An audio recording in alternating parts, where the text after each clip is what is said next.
Welcome back. You're with us on Bazaar Morning Call. Well, lots of stocks, as we promised, which will be in focus. That's the implied open, the bright green shade you're seeing, because a lot of the Asian markets have been holding higher as well, and the GIFT Nifty is also up and about. In terms of stocks, what's the day's list looking like? Let's get to the team. Vivek, opening with you first. Good morning. What are the stocks on your radar? Well, good morning. That's right. So first on the list is the cement pack. So UltraTech Cement as well as India Cements, relief and a positive development for UltraTech Cement. CCI, which is the Competition Commission of India, has gone ahead and approved the company's acquisition of India Cements. Remember, earlier this month, CCI had expressed a few reservations to give the nod to the open offer, citing market share concerns. But now there has been an unconditional approval that has come in. So UltraTech's open offer, which will proceed as follows. First up, they will acquire a little over 32.5% from the promoter as well as the promoter group. Open offer for an additional 26% stake will be done at a price of 390 rupees a share.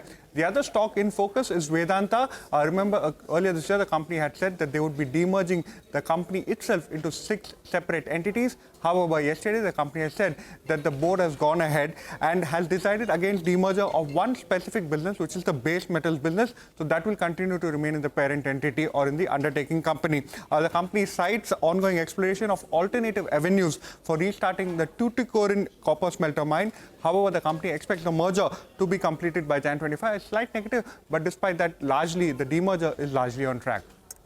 Okay, thanks for that, Vivek. Sudarshan, first steps towards anti-dumping on steel? Morning, Lata. So metal stocks will be in focus. So over the last few weeks, you would have heard that people like Sajjan Jindal and Naveen Jindal highlighting concerns related to imports of steel flat products from China.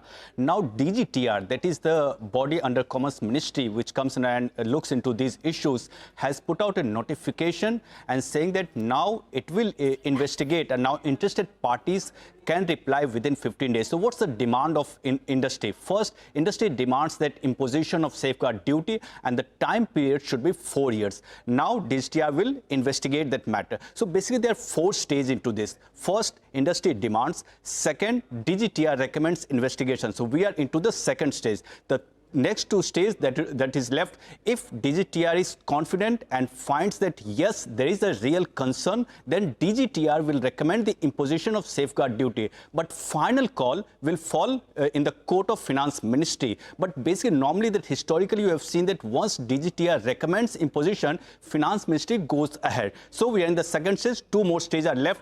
One is DGTR recommendation, and last is finance ministry's call.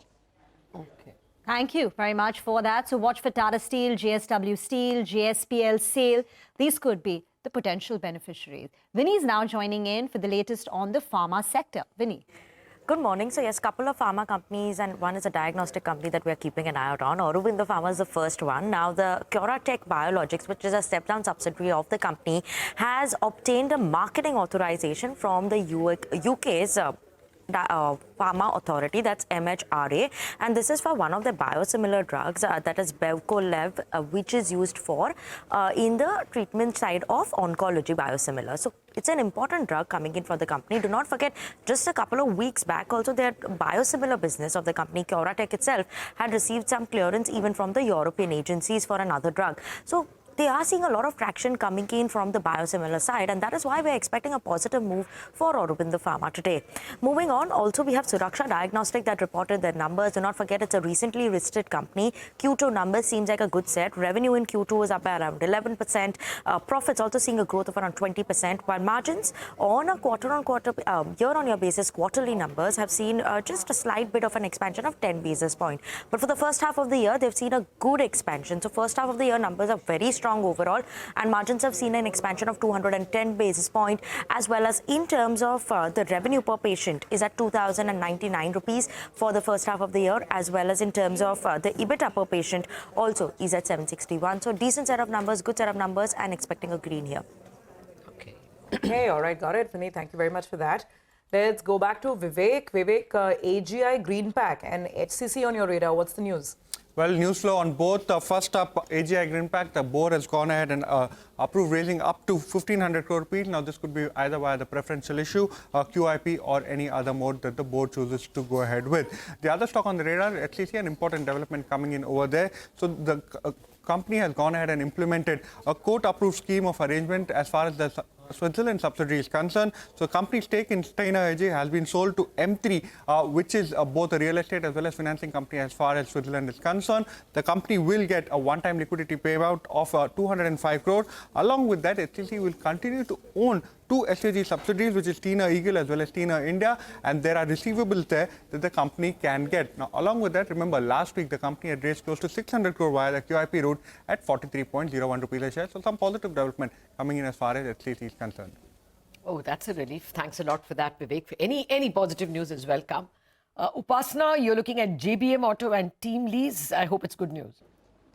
Certainly, ma'am. Good morning. First up, let me start with JBM Auto, the company's wholly owned subsidiary, that is JBM Eco-Life Mobility, bags order worth 1,800 crores from Ahmedabad Municipal Transport Services. Now, this order is mainly for procurement, operation and maintenance of 343 electric buses, and the company is indicated that the execution for this order is nearly within a time period of 1 year from now. Now, next up is TeamLease. Even this stock remains on our radar today as companies announced execution of definitive agreement with TSR Dashaw HR Services, and board has also approved to acquire stake in Crystal HR Services. Now, company will acquire 90% stake in TSR Dashaw and 30% stake in Crystal HR, and post the acquisition, TSR Dashaw becomes the subsidiary of the company and Crystal HR will become an associate of the company. And the combined incremental revenue is around 20 crores is what company has indicated. Hence, both these stocks remain on our radar today and expecting a green. Okay, all right, got it. Thank you very much for that, Upasana. Let's quickly recap our list of stocks to watch. The ones that have positive news flow are UltraTech Cement, India Cement, Metal Stocks, Aurobindo Pharma, Suraksha Diagnostics, JBM Auto, TeamLease, AGI Greenpac and HCC. The only stock with the negative news flow this morning is Vedanta. All right, so that's the equity market action that we're gearing up for. What's happening with the world of commodities? Let's go across to Manisha and find out. Manisha, morning. So finally some respite in the dollar. What has that meant for commodities over the weekend?